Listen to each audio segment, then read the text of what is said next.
Hi everyone. You've reached the end, day 7, the culmination of your week's effort of breaking down, perhaps struggling, but figuring out the various aspects and what needs to happen to have an effortless crow pose. We talked about core strength. We talked about probably not as much arm strength required as you need, but we talked about the proper frame that will hold up the weight of the body, the abs, so you're carrying your own weight and not dumping into the upper arm. When it's framed out well, it fits itself, and then you have an effortless crow. So we're going to go through a lot of the different components of what we've done all week, and then we're going to kick you out of the nest so you will be able to soar on your own. For today's practice, 2 straps, a block, maybe 2, and your own fists. So let's start with that because you're already seated here. So his fist is a ball and your armpit is a mitt. Take your fist and put it in your armpit. You immediately got a bigger inhale. I'm not sure if you did. If you can see on the camera how my collarbone has a lot of room now. I have space inside the shoulder joint. This is what's going to be the top of the frame when we frame up our arms. Putting the knees and the armpits in crow pose will proof the shoulder joint. It will give space to the shoulder joint so your shoulder will function better. Remember, what happens a lot in crow pose is that don't have the 90-degree angle at the wrist, the elbows splay out, and you can see that is the antithesis of having the fist in the armpit. So take your left hand, put it in your right armpit, and just breathe. Breathe as if you're only breathing into the right lung. See if you get more breath all the way to this upper quadrant, upper outer quadrant of the chest. You can even dig around in there. There's a lot of lymph nodes in there, a lot of, clearing out the garbage, literally. That's the job of the lymph system.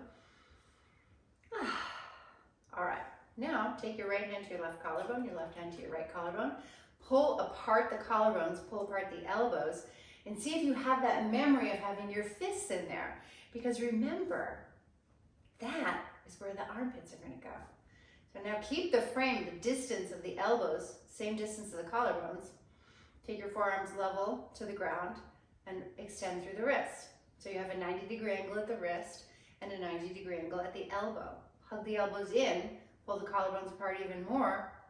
This is the foundation that your body is going to come onto your arms when the knees come into the armpits. And that's how the body fits itself. The pose is very formulaic. The length of your torso is the length of your thigh, which is how the knees fit perfectly in the armpits. Now let's work on the abs. Come to lay down on your back. Have your block within reach. You can start in constructive rest. I have to move my ponytail a little bit so my neck's not distorted. Take your hands to your belly and just notice the breath moving in and out.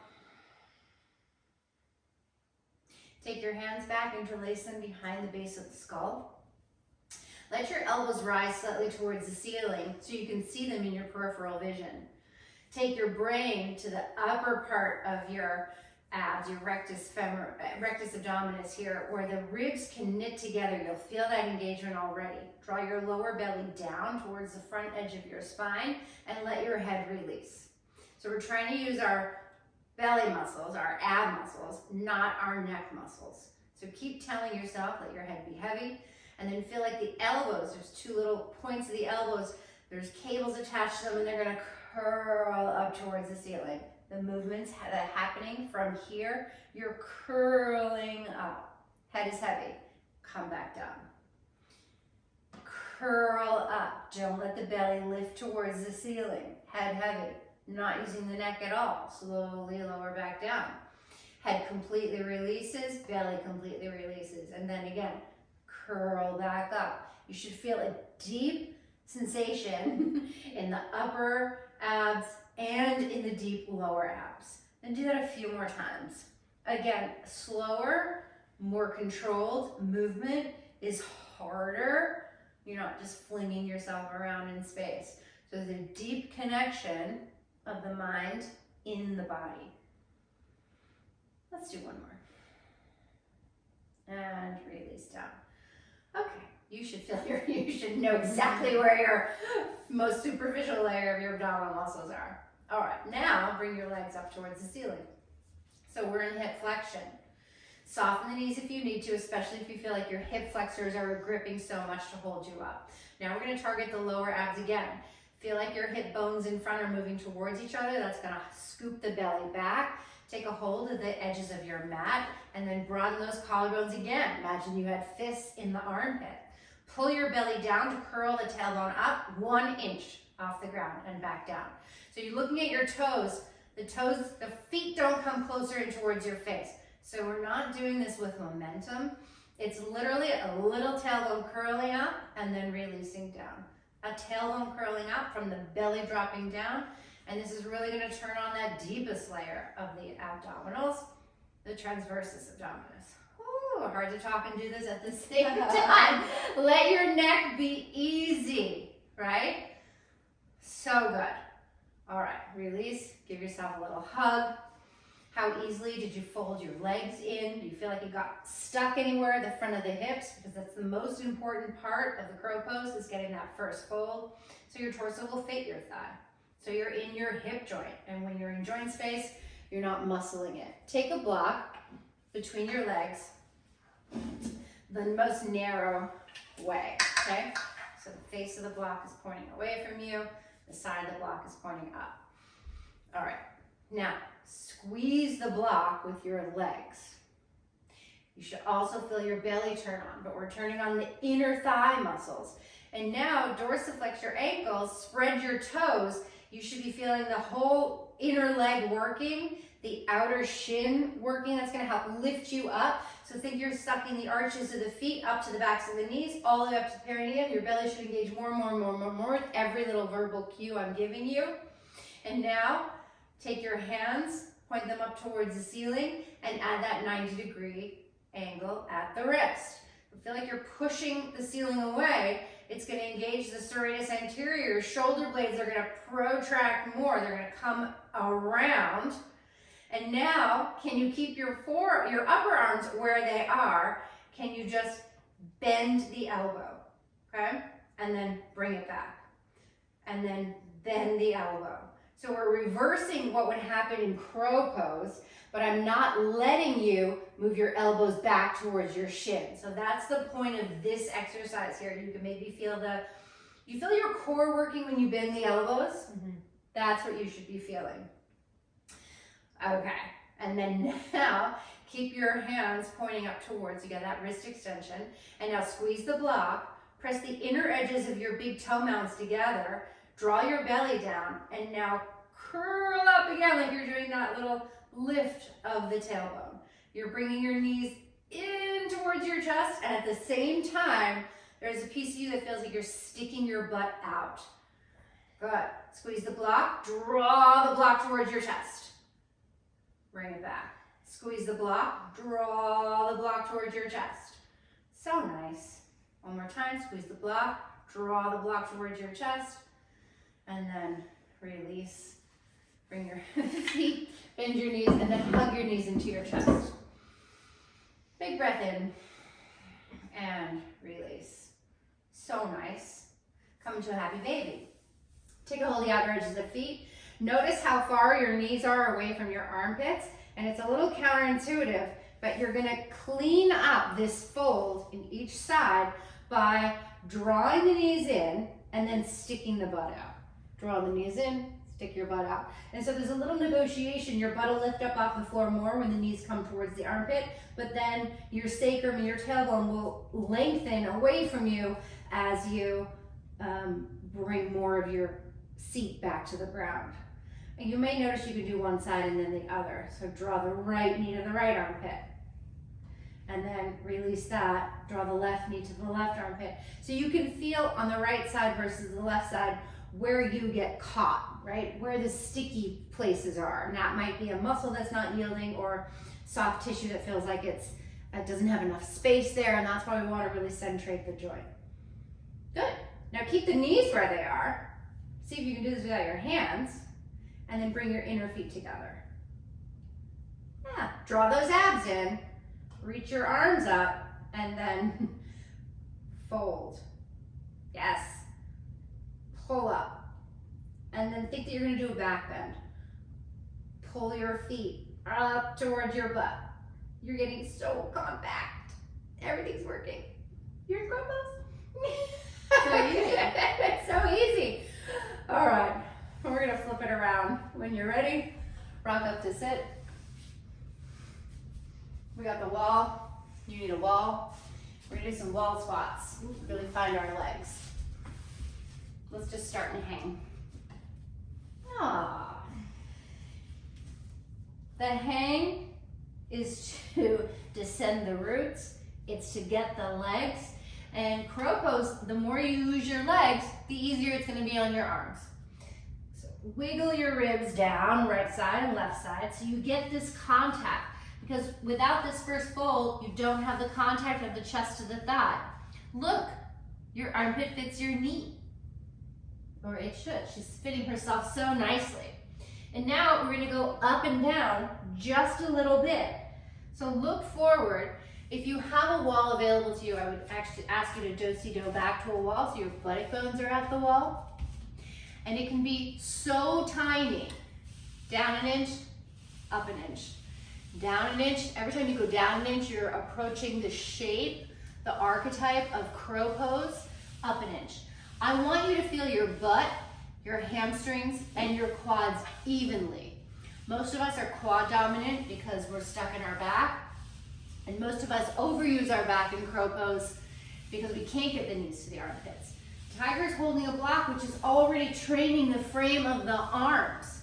So take a block here, send the knees forward into the armpits. That's gonna send your vision forward. A lot of people feel like they're gonna face plant in crow pose because they're looking down and dropping their head. So stick your butt out at the wall and then leverage knees and armpits, pull the elbows back into the shins to look forward and eke out a little bit more space. Oh, so nice. Take the block down. Frame the block with your hands.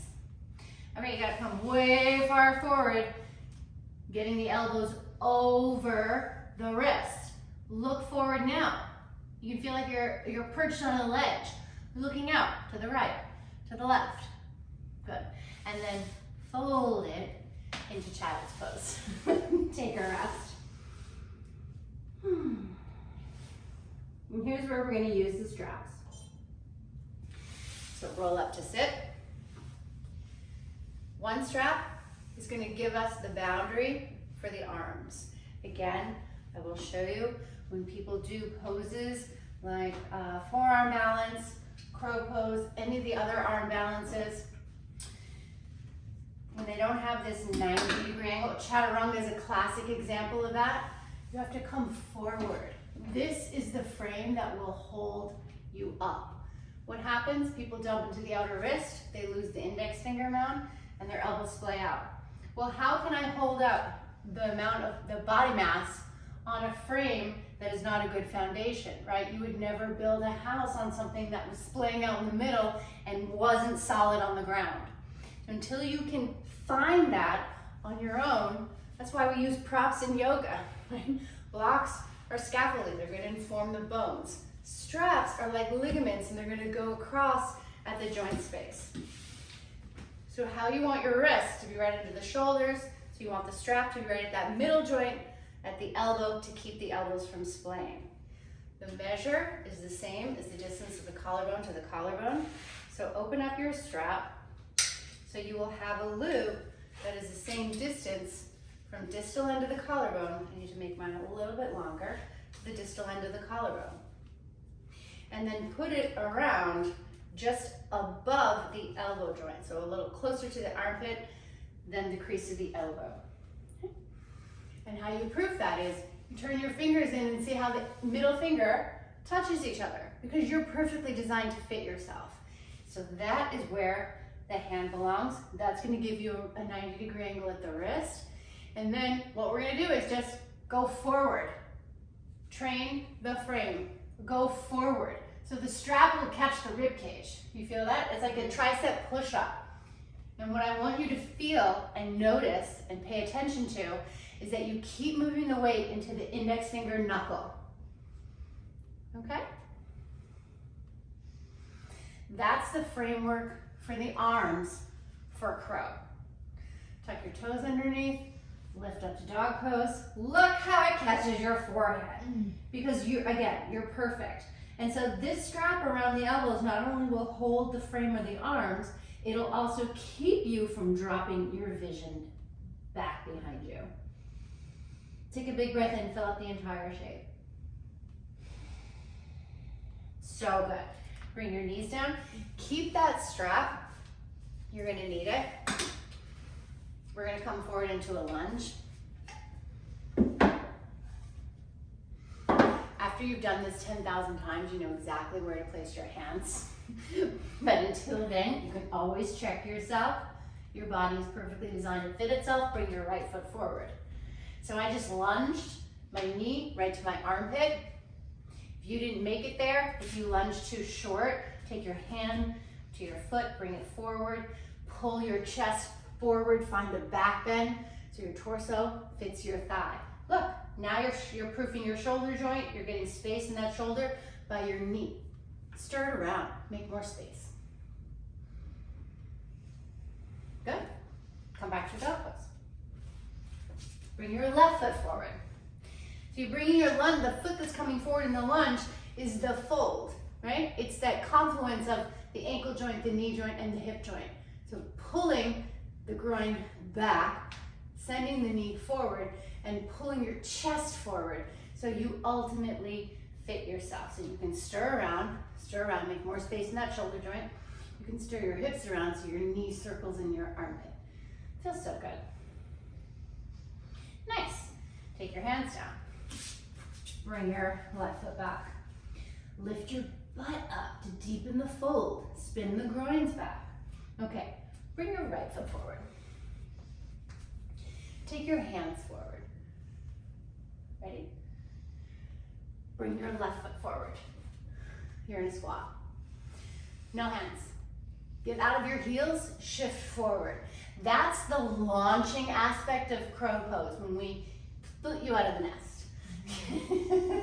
So you're in this like half squat, half hang. Very nice. And then bring it back to a dog pose. Bring your knees down, fold it up, and rest again in child's pose. Notice what feels like it's working too hard, what feels like it's not working enough. All of that is very good information for you. And now we're going to take our second strap, or if you only have one, you can just make the loop longer. But ultimately, we're going to do it with 2 straps, a block if you need a higher perch. And so we're going to strap ourselves in child's pose. So you're going to open up your belt. You're going to bring it under your butt, like under your thighs, not under your shins. Okay, bring it to the back of your knee, sit back down, put your forehead down, and then strap yourself in. And I appreciate if you have those D-ring, old school yoga belts. It'll take you longer to do this. Okay. This alone should be very soothing. It's gonna tighten up the fold of the legs. It's gonna relax the upper body. Bring your arms forward. Look forward. Tuck your toes underneath. And then lift up like you're in a little dog pose. Walk your feet forward. Come back into that half hang. Now bend your knees. Stick your butt back, and you are so strapped into yourself. There's no way that you can muscle it the way that you habitually may have been doing crow pose. This should allow you to bring your chest forward when you bend your knees, right? I can't round in my back and lift my chest off my thighs. Make sense? If you need it, you have a perch here. If you need it, you have your second strap. You can put it on your arms. And you can lift up onto the edge of your block.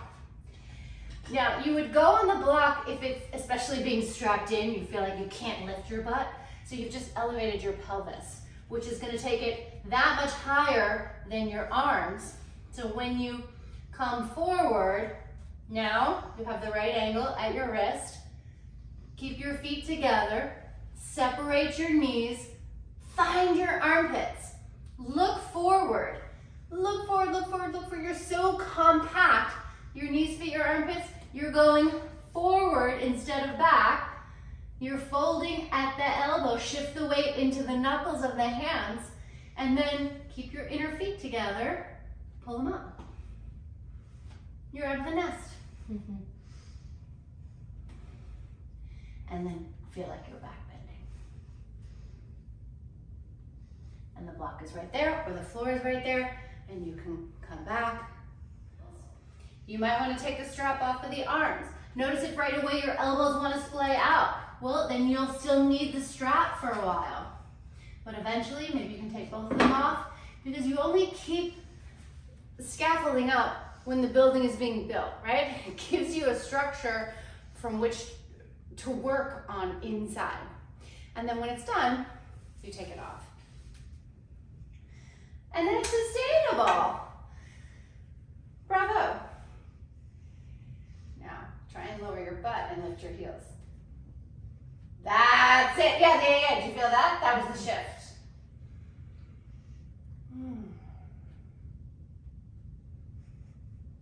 Fancy. Good. Nice. So nice. Put that one in. Yeah, good. All right, guys. So that's the crow challenge. Pretty challenging. I hope it felt great. I hope it was fun. And I hope it just brought you some insight, but mostly some joy. And so it's not painful. Actually, that's the real goal, right? Yoga shouldn't hurt. It should never hurt. Yoga should be fun, and it should make life more fun. Bye, everyone.